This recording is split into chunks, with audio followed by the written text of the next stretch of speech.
Hello, everyone. Thank you so much for listening to this fourth installment of From the Pulpit to the Podcast. I'm Rabbi Jonathan Falco, and I'm joined here with Melissa Pescatore, who is our Director of Youth Learning and Engagement at Temple Shaari Emeth, to discuss this topic of Israel and defiant hope, and how those two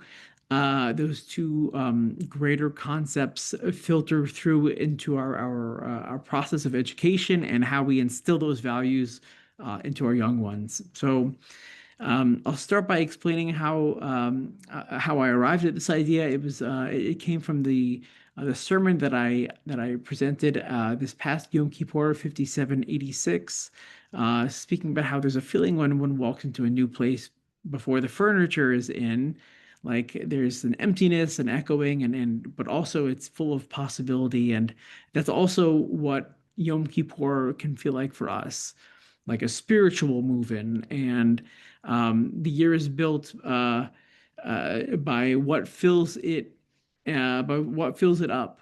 And I also mentioned this idea of defiant hope, which seems almost to be a contradiction in terms, but is actually quite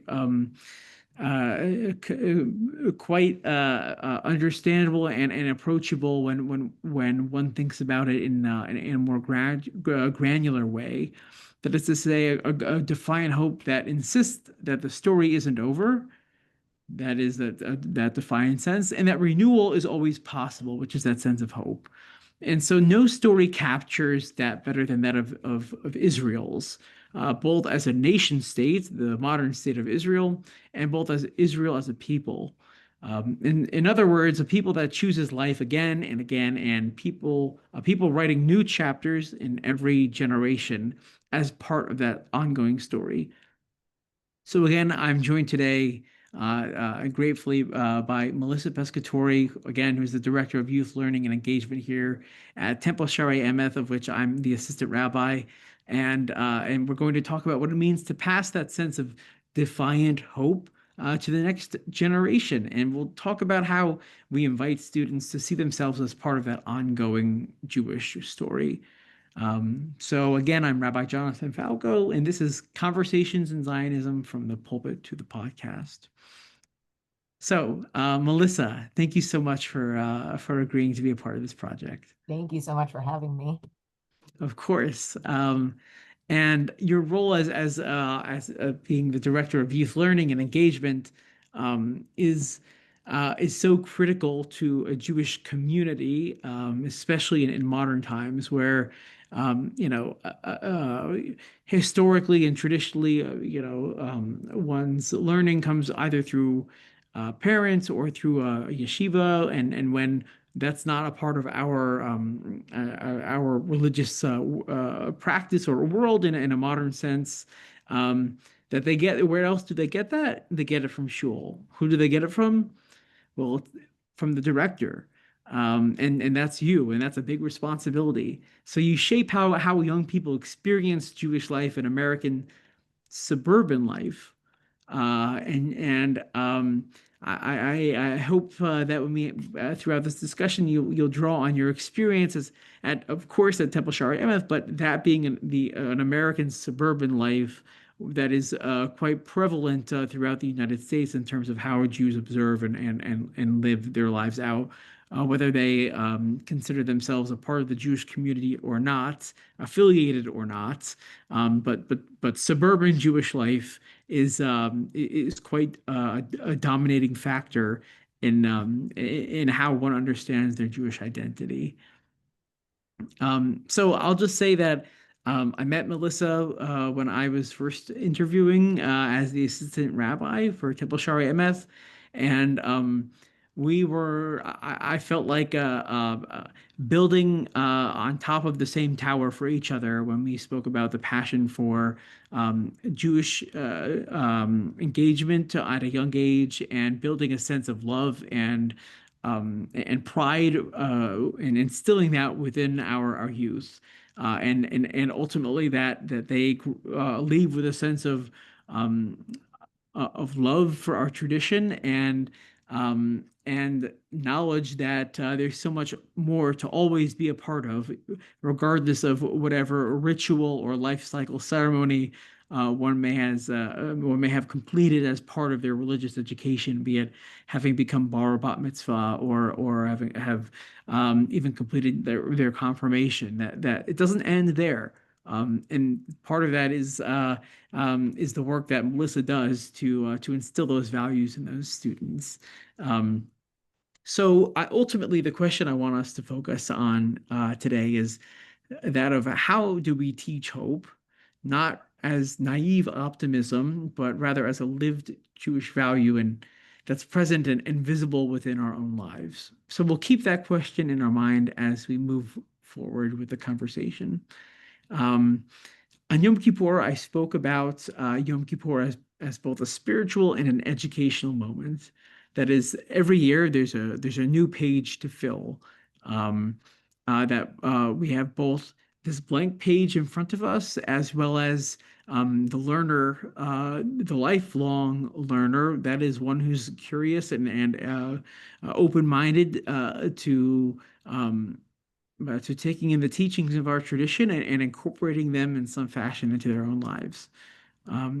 Because of your unique um, uh, uh, um, position as working with youth who often are not necessarily thinking about these big ideas, I want to start by asking you how you see students writing their own pages when we speak about writing on the blank page for Yom Kippur. But how do they write their own pages in Jewish life, in your experience throughout your work as working with these youth?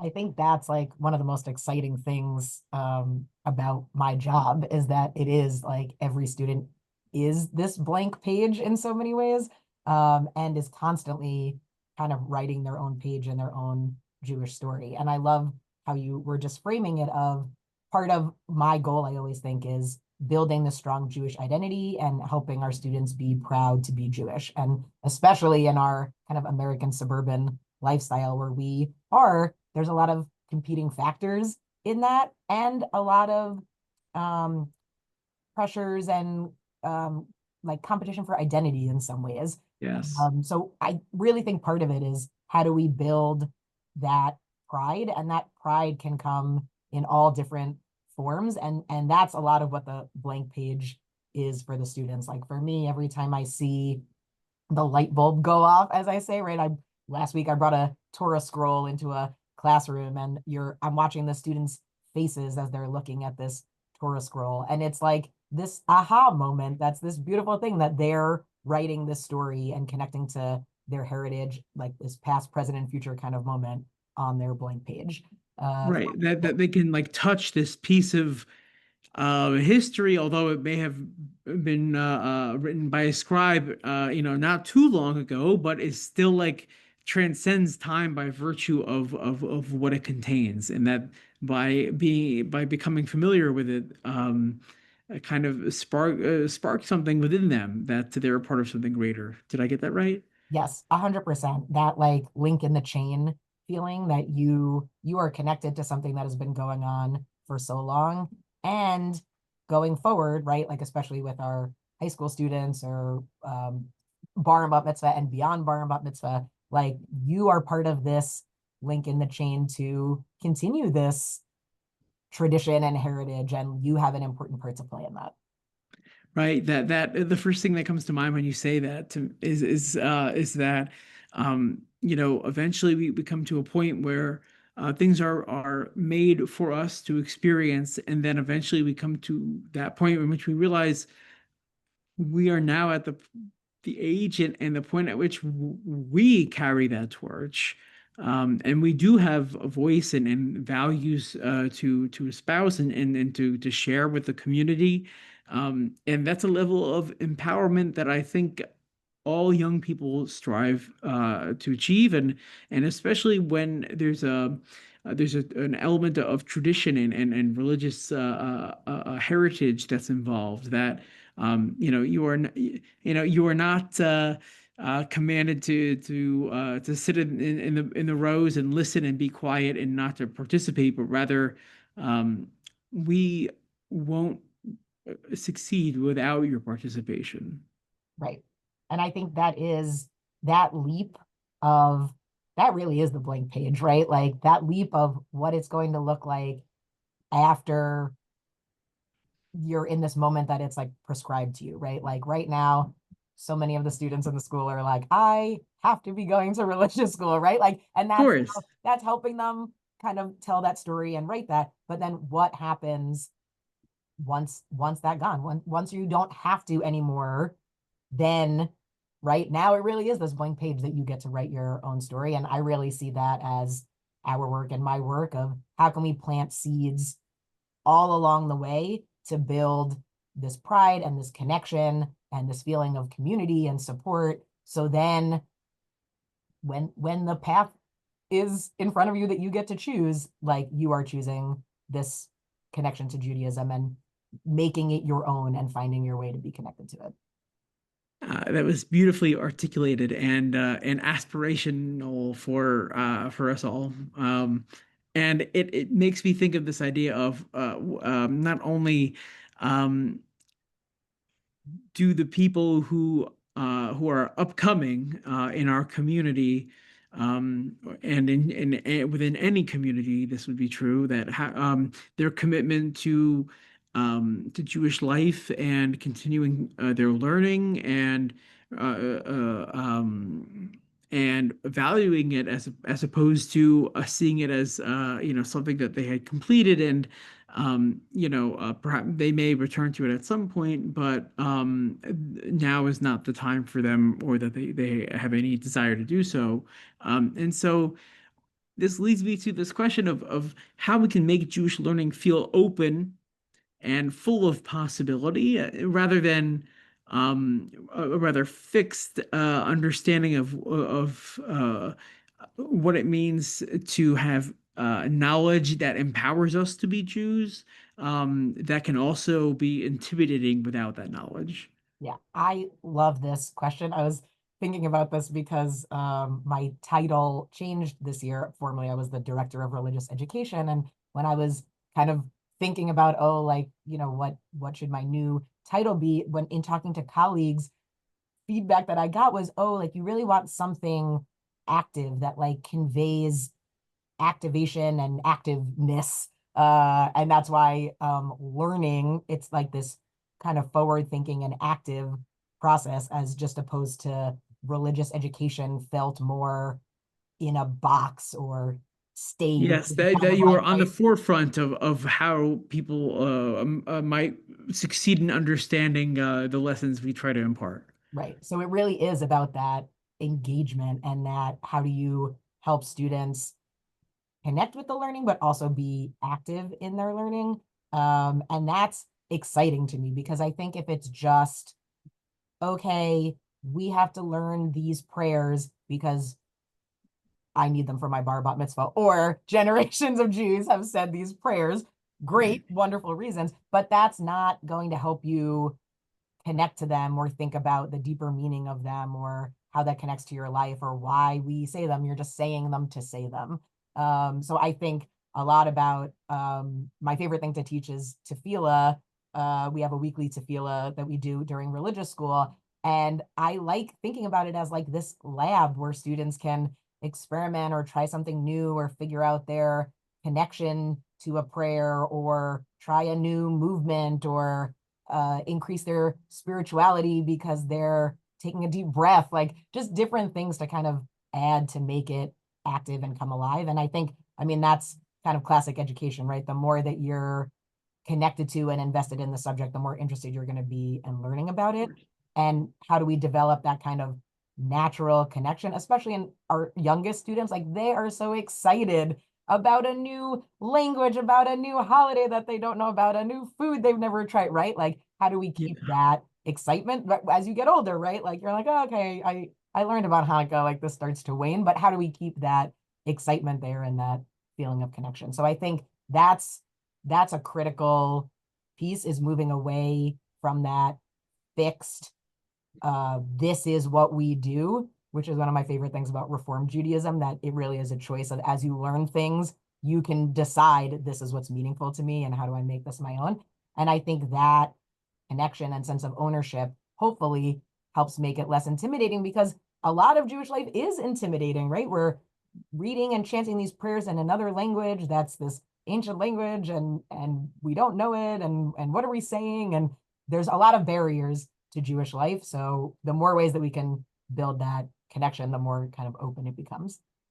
I love that everything you just said, but especially the last part about how there are so many barriers, especially in the community in which we exist, that is being in Galut, like in the diaspora, which is where many, if not most, Jews reside, and there are varying levels of observance throughout those communities, but um, and it is our challenge as Jewish professionals to offer our tradition and what our tradition can provide for people, youth and their parents or otherwise, to voluntarily be a part of it, right? We are in modernity, post-emancipation, and enlightenment. People can make a choice as to how they want to spend their time, and it doesn't have to be in a religious community. So that is to say, we are on the market for time, right? Now, why do people want to be why do people want to spend their time at synagogue or sacrifice a soccer game for a Sunday school class? And that really, to me, speaks to this kind of transcendent idea of Jewish learning. That is to say that we, as Jewish learning is inherent and parcel to Jewish identity, but the way in which we learn is has always changed with our circumstances, and so to be able to communicate that in a way that means you don't have to come every single Friday night, but perhaps joining the youth group and participating in community service activities and joining the midnight run and going to Havdalah that evening, and then actually giving clothing that people desperately need. That is living a Jewish life. And I think that from what you said, that ties in perfectly with this idea of Jewish life as a living entity rather than a fixed stone to which we observe. Yeah, I think that makes it so much more relevant and meaningful for people's lives. And when it's something relevant and meaningful, then you want to be involved in that, right? Like then the balance of the competition changes because you can see like this is something that is meaningful to me and I'm gaining skills or feeling connected to the world, connected to something bigger than myself. Like it opens Judaism in a different way for people. So I think teaching that there's all these different pathways that you can be Jewish and finding how you can find meaning in that is critical. Precisely. As I talk to people about my philosophy of rabbinic work and Jewish life, I like to refer to it as I think Jewish life is a one-stop shop, can be a one-stop shop for everything, whatever you want, intellectual stimulation, spiritual fulfillment, or even just having a social life. These are all elements that one can get within a synagogue, depending on how deeply you want to engage. And it starts with those early values and knowing that they're not restrictive, but rather they invite us to bring creativity to our understanding and observance of these traditions. Yeah, that So. invitation. I love that word. That invitation is the invitation is out there and you have to accept it. Yeah. That's right. Yeah. Yes. And it's an important word. I'll only say because um the ball is in the hands of those who choose to run with it. And I my work as the engagement associate at a Hillel before has taught me that certainly people who are emerging adults certainly have other priorities than perhaps with their forced bar bat mitzvah. And so when one comes to and one finds the place and realizes that like you already have a home, your home is right here. Uh, like I hope that everyone is successful in whatever social circles they want to be a part of, their fraternities, sororities, whatever. And at the same time, we are always here with open arms because you are part of our community and we only want to see you more often. That is so beautiful. And right, this enduring home that's like you can always come back to. Yes, precisely. Yes. Speaking of homes, I want to shift topics a bit to Israel. So um, to teach Israel to teach about Israel today and in both the context of adult learners uh, and youth learners is different in approach and tactic, for lack of a better expression. But ultimately, the I would say shares the same underlying premise and goal, and that is um, forget about the government, forget about the politics. Tradition teaches that this is a place for us to embrace and to be a part of and to contribute to, and that regard politics is the game of humanity, and the land that it was promised to our ancestors to speak in a traditional sense is eternal, regardless of whomever may be in power by virtue of a vote by other human beings. And so I, um, I want to brush on this role of what Israel, the role of Israel, and how it plays in helping our youth to understand what resiliency looks like today because of the story that is the modern state of Israel, and not just the modern state, but the people of Israel, in terms of its many different wars in which I would say that any war that Israel loses, it cannot lose, right? For Israel to lose a war is the end of the Jewish project. And so the IDF must succeed in some capacity based on the defense of the state. So when we speak about what Jewish resilience looks like, in spite of uh, um, the uh, the actions it must take to protect itself after attacks from its enemies, as well as the insults and slander that is lobbed at it from across the entire globe, with respect to its own self-defense and the measures that it takes. So ultimately the question is, what role does Israel play in helping our children to understand what that resilience looks like today?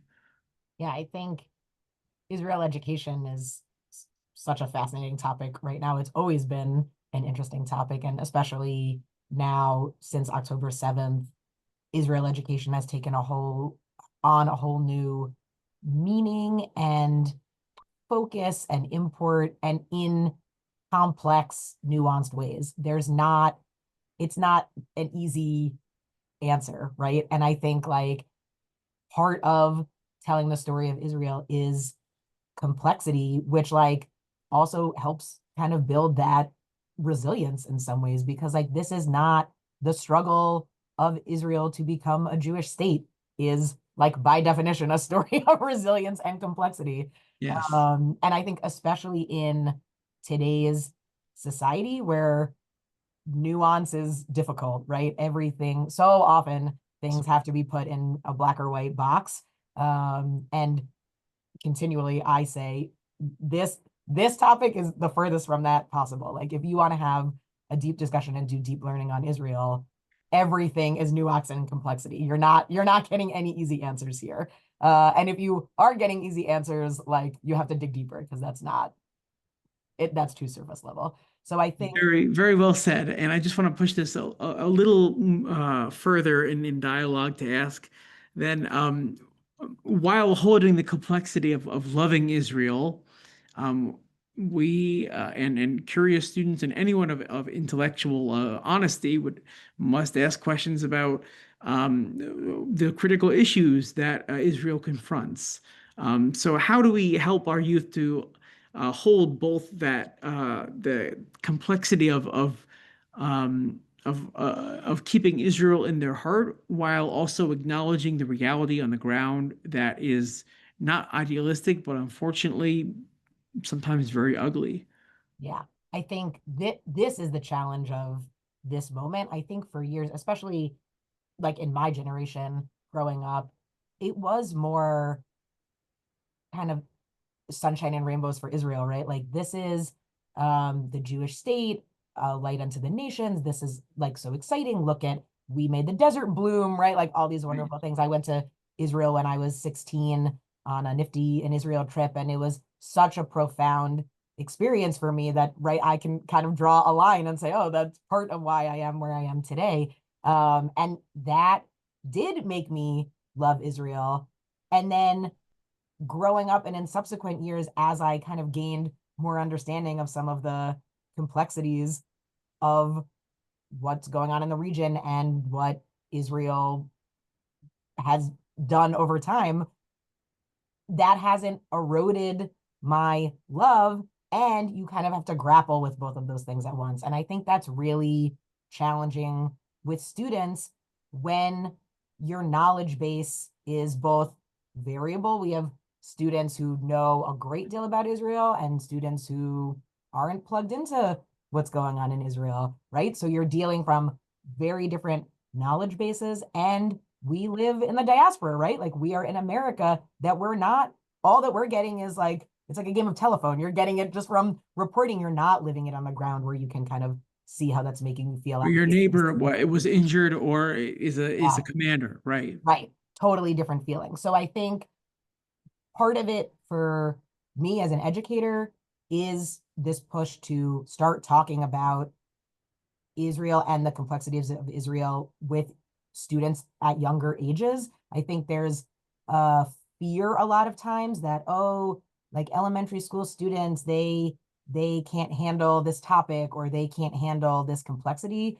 And guess what? They're going to hear about it on the news, on TikTok, right? Wherever they're getting their information, they are going to get the information. And it's up to us to be having these deep conversations to help give them context. Otherwise, you're just getting whatever information is out there from whatever source. So I think, And they will feel betrayed by the Jewish yes, community for not having been informed of the complexity from the start. That it's 100%. not Disney World. Right. Why did you tell me that it was like, this wonderful We place when made it the was desert right, also as you said. We made the desert bloom. We have, cherry tomatoes from our agricultural technology, and ways came from Israel. But and I think that's important also. So I think like it's so difficult. How do you teach love, right? Like you can't teach someone to love something. They have to develop that feeling over time. And right, how can we help start instilling that pride and connection to Israel, which hopefully then develops to love over time? And right, so that knowledge base is important. And alongside that, centering, especially for older students, like centering other narratives and historical context and helping to dig in with that complexity. So certainly in younger grades, it's like building that pride and introducing Zionism, introducing, right, like how, what does it feel to have a homeland, right? Like these different kind of concepts. And then it's been very rewarding, I would say, actually, over the last year, 2 years, to dig in with our high school students at a much more complex level and introduce different stories and narratives and the diversity of Israel and help media bias, right? Like really start to have some of these deep conversations so they can start to think about it for themselves. Like, this is great that we've built this pride and love for Israel, and we need to grapple with other things that are going on in politics, in society, right? Like in the same way in America, we need to grapple with these things. Like how are we thinking about this in a complex Jewish state as well? Beautifully said. That we have competing priorities with respect to our morality as Americans, and however much we identify as our identity being Jews living in America, right? There's the old kind of question of, are you American Jew or are you Jewish American? Um, it's outdated, I would say, given today's framework anyway. But if I had to say for myself, I'm an American Jew because American is the adjective and Jew is the noun. And so that is to say, how then, as a Jew who's American, um, fill in those gaps and understand Israel's story through the lens of morality that not only that I learned in shul and in my Jewish studies classes and through rabbinical school, but as a matter um, of following in that chain of Havat Yisrael as a value concept, that love of Israel is, I don't believe it can be separated from being Jewish. I know that for some, perhaps that is um, it's more common and fashionable today to understand that that is a possibility. But personally, the reasons why I don't understand it in that way is, for one, we pray to the east, we pray to Jerusalem. That Zion appears in a number of our prayers, and when we have our celebration of freedom for the Pesach Seder, what's the last thing that we say? Next year in Jerusalem. And so I strongly object to that separation of Jewish and identity and love for Israel. But I think that there is something to be said, very much so, in terms of religious education that helps bridge that divide, and the love that is tempered by reality, as you described, I think is the key to uh, teaching in an honest fashion of about how the world functions and how our people have survived. Survival in terms of life and death. Sometimes you have to play that game, and nobody wants to play it, but sometimes we have to. Yeah. And I think I want to go back to the topic of resilience for 1 second, and Please. something that you just said. I think the resilient story of Israel over time is this like amazing inspirational story for students as well. And especially our students today are dealing with challenges to their Judaism and anti-Semitism, and it's hard to be resilient in the face of that. So both Israel as this example of resilience, and I want to broaden the definition of Israel for 1 second to mean like Jewish peoplehood. When People, you were yes. saying Ahavat Yisrael, I was like, it's so interesting because I always think of that as like land of love of the land of Israel and love of the Jewish people. Like it's this Right. And of fascinating like Jacob, who triangle was, thing. gave was the seed for the rest of us. Right.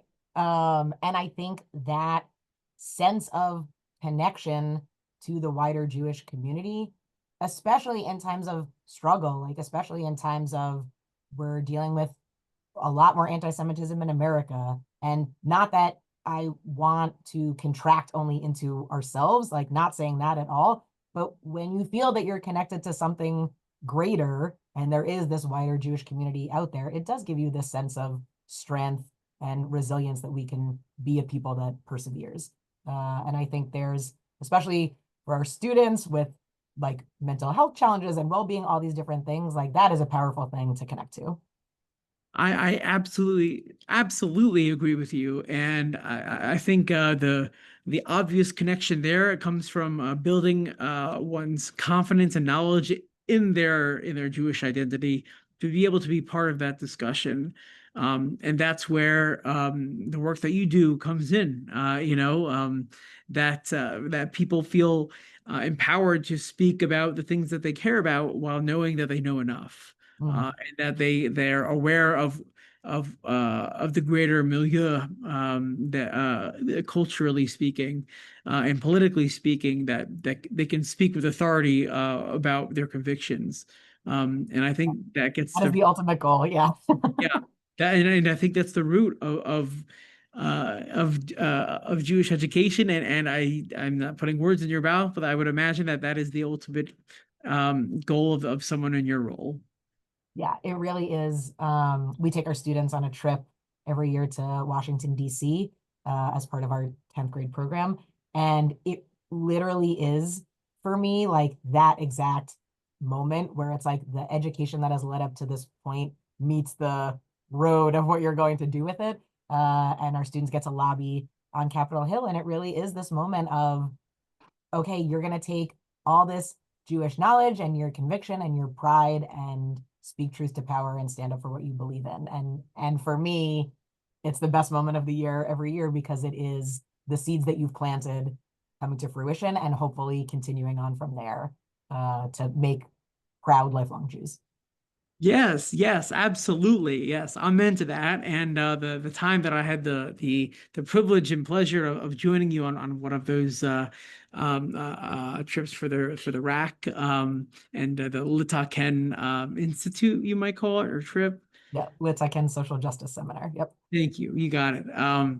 That even the expectation, not just expectation, but rather the power that comes with having students know that this is a time to maybe put on a button-down shirt and as a male, like or whatever, and in a jacket or dress up in a way that is not your clothes that you go to school for on a Tuesday morning.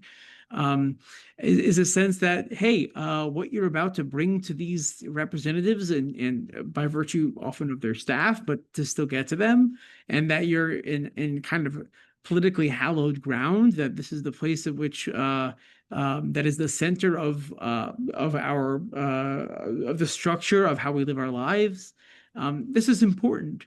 And you're here to lobby on something that is important. And the root of that comes from the values in which you have instilled within them by virtue of their education and on that which is good, on the good, and that's how I see what a Jewish educator and certainly someone who is director of engagement of youth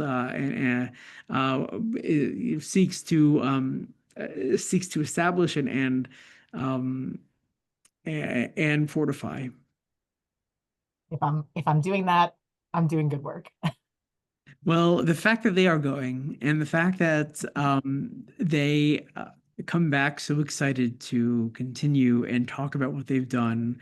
And like I said, I've only had the opportunity once to really have that full experience with you and sleeping over with, with the students and seeing from day to day, like from seminar to seminar, to lobbying, to helping them craft outlines for the lobbying, that progression, not just from when they went to their offices to do that, but even now, like a few years later, to see who they've grown into as young Jewish adults, like 17 or 18-year-olds who are about to go into college. These are people who, you know that they get what we were trying to impress upon them and for their own benefit. And even if it's something that we don't that they may eventually have disagreements with within the context of our learning, um, that they gain a sense of confidence in their identity and that they can speak up about what they think is right. Yeah. And that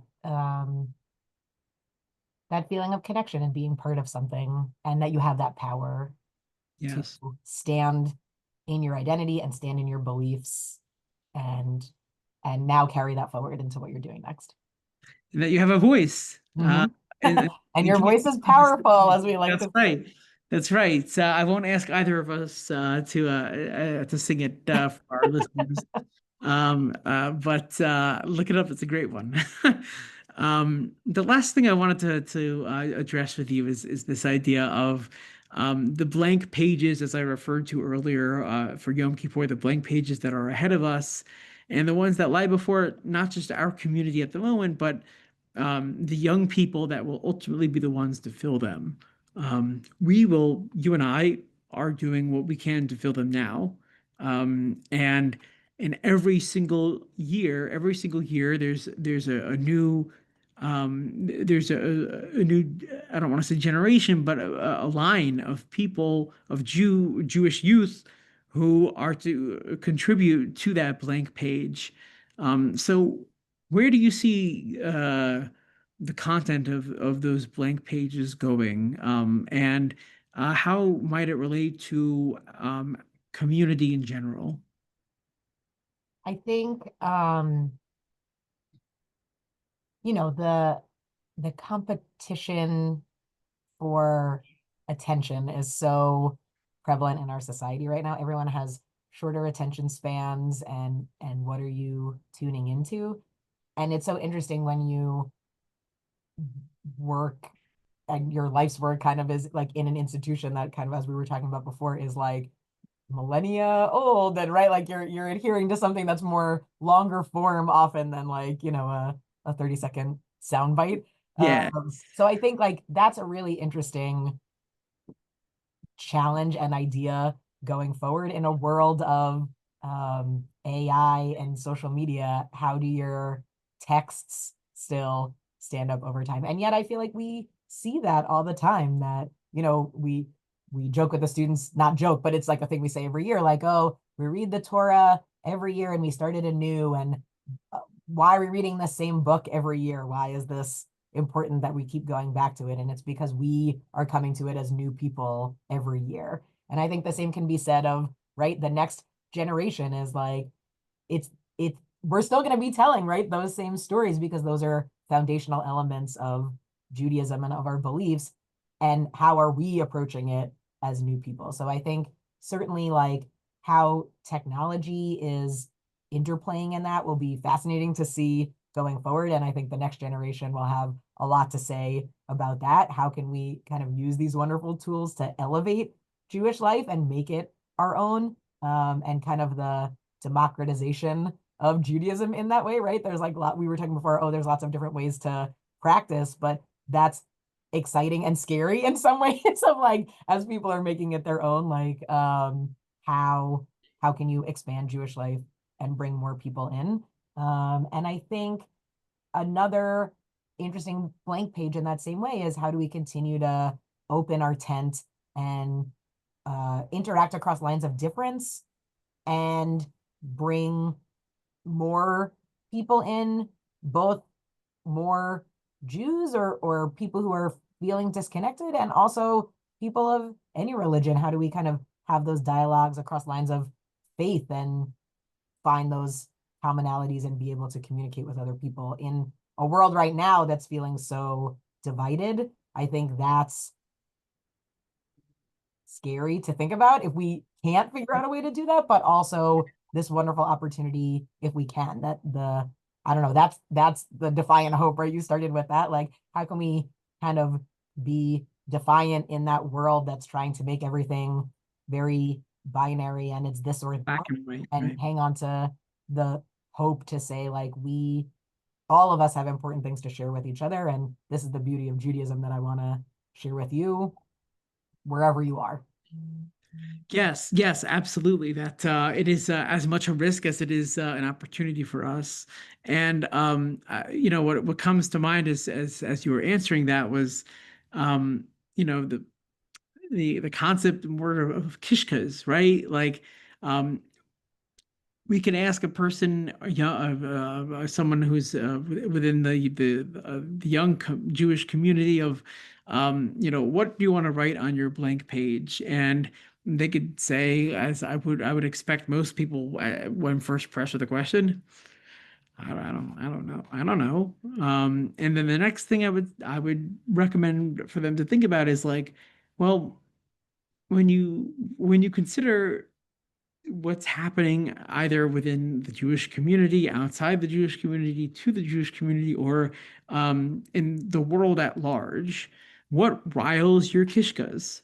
What really makes you feel something that drives you to say, "Hey, that's wrong," or "Hey, yeah, we got to keep doing this." And there's an element of of gut, of kishkas, and also of aspiration and inspiration to be able to go beyond just kind of a defensive mode, but rather a mode of blossoming that allows Jewish teaching to flourish both within one's own soul and the community in which they are part. Mm. And that just came off the top of my head from your answer, so I appreciate that. Thank you. I'm thinking it's funny as I'm about to go teach a session about mitzvot to pre-B'nai Mitzvah students. And often what we talk about in this section, because they get to choose like the different mitzvah projects, the different things that they're going to do to help repair the world and ways that they want to observe their Judaism or do ritual practices. And it's like this beautiful moment where they kind of get to connect and choose. And I've used work from Danny Siegel in the past where he kind of goes through this process and says like, what makes you so screaming mad about the world that you want to change it? And that's kind of like how Yeah. you find your passion. And I think that really is like part of that blank page for the next generation is like, right, what areas of Jewish life in this case are you feeling passionate about that you want to dig into? And I think there's a beautiful connection there with our values of chesed and kindness and care for the world and right, like all these Compassion. different things. And that kind of is this evergreen quality of Judaism that I love. How are we teaching kindness and um, giving back and all these beautiful Jewish values, patience and respect, right? Like all these beautiful things. And if that's something that we can continue and that the next generation continues to write, then that beautiful Jewish heritage is living on in a beautiful way. Well said. And that may they take the learning that they've gained and transform it into a way for their children to also learn as well. So I kind of want to end with one question that is unanswerable, but will that is the point for us to explore these questions and this topic and not to say that you haven't already answered it in different forms, but if you had to say what your highest hope is for when you look at the next generation of American Jews within the liberal Jewish context, what where do you see that train's destination? I think finding your Judaism, if I'm never succinct, but if I'm being succinct for 1 second, I think that maybe would be my tagline. Like, what are what are the practices that is making Judaism feel relevant and meaningful to you? And how can you carry those forward to help make the world a better place? That seems trite sometimes when I say it that way, but I feel like that is part of my joyful Judaism, I guess. Like I my hope would be that people are finding their joyful Judaism and finding the ways that their culture and heritage and sense of community can help bring joy and meaning to their lives. That's if people are finding that, then you're not ever going to want to lose that connection to Judaism because it's going to be something that is giving you strength, is giving you hope, is showing that there's ways that you can make a difference in the world, is helping connect you to other people. Those are the things that I would wish for everyone. I love that. And the one thing I would not add but supplement with your beautiful answer is that each generation has its own um, understanding of how to transmit those values and that education. And when the next generation or the year below another, or it doesn't have to be a generation, but when that ownership is taken, that's where the magic happens. And that's where that spark of not just inspiration but of action can really take hold. Um, And I think that that melds beautifully with how you described what the challenges are with today's and not just today's, but the eternal kind of challenge to make Judaism relatable in a world that is both modern and grapples with observing tradition. And how do we transmit that to those who who uh, school in general may not be their favorite thing to do, and to teach them extra stuff maybe even more challenging. And to make that not a challenge for them is a gift to any community, as we are gifted by your teachings and your stewardship here. Thank you.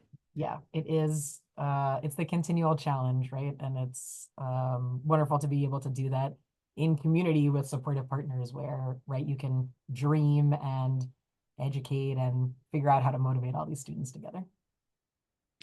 Well, may it be so that our youth continue on a path of curiosity, introspection, with a critical mind toward everything that our tradition has to offer, while remaining engaged and knowing from where they came, as they are our in our particular community, shepherded by our director of youth and family engagement, Melissa Pescatore, and through the words of the clergy, myself and Rabbi Pankin and Cantor Wally. And I want to thank you again, Melissa, for being a part of this conversation. And I can't tell you how much it has added to the perspective of understandings that I have already collected as you as an educator and one of a different generation. So thank you. Thank you. This was very special, and it was such a joy to kind of have this conversation and think deeply together. So thank you. Thank you, Melissa. And I hope your class in 10 minutes will reflect that which we have been talking about for the past hour. Take care.